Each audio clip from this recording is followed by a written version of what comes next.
Pak Kiai, apabila dalam sebuah keluarga seluruh ahli waris tidak sepakat harta warisan dibagi menurut hukum waris, melainkan harta warisan dibagi sama rata dengan alasan demi menghindari konflik di antara keluarga, apakah diperbolehkan? Jadi kalau pertanyaannya ikut ayat waris apa ikut kesepakatan, itu bergantung. Karena hukum waris itu Allah turunkan, itu bukan karena kesepakatan untuk sama, karena kesepakatan, karena ketidaksepakatan terhadap pembagian. Maka Allah turunkan hukum waris, ketentuannya. Kalau kamu berantem, berselisih, maka tunduk sama ketentuan Allah. Nah, kalau pertanyaan ini, kan mereka tidak mau pakai hukum waris. Maksudnya, laki dengan perempuan itu sama saja. Boleh enggak? Boleh. Kalau dibangun dengan sulh.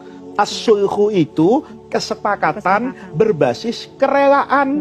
Semua, bukan mayoritas. Ini bukan soal demokrasi. Semua ahli waris. Dan untuk mendapatkan konsensus ini harus hati-hati. Ini bukan konsensus di DPR, terus dikumpulkan semua ahli waris, satu ngomong, sudah ya sepakat dibagi sama ya. Kemudian mayoritas bilang, iya. Yang minoritas tuh malu, takut, tapi hatinya nggak ridho. Kalau kemudian dia terpaksa, ya sah secara hukum karena dia nggak berani ngomong kan. Tetapi kan keberkahannya hilang karena ada hak orang lain yang tidak terpenuhi. Maka pesan saya itu dibuka secara tertutup. Misalnya, kalau ini meninggalkan ibu yang istrinya bapak, anaknya banyak. Kemudian ibu yang mendekati pendekatan, bukan rame-rame satu-satu. Anak pertama ditanya, gimana? Kalau kita ini sekarang sudahlah dibagi rata saja ya, sama ini ahli warisnya ada 8, sudahlah dibagi 8, ibu ngambil secukupnya dari sini, tidak lebih dari bagian ibu 1/8, atau kan ibu nggak ngambil lah, cuman ibu ikut kalian dulu lah di rumah ini.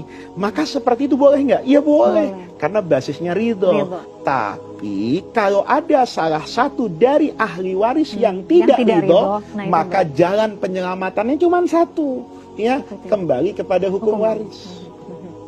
Dan pesan saya, nih kata guru saya nih, sepanjang hidup tidak ada orang yang mendapatkan keberkahan itu karena rebutan warisan.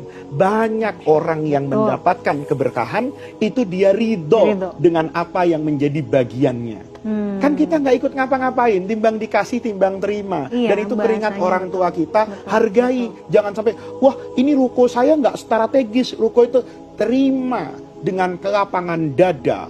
Dengan rasa syukur orang tua masih bisa meninggalkan itu, maka kata guru saya, nanti kamu lihatlah apa yang akan Allah berikan. Karena begini Mila, menerima warisan dengan lapang dada, itu juga bagian dari birrul walidain.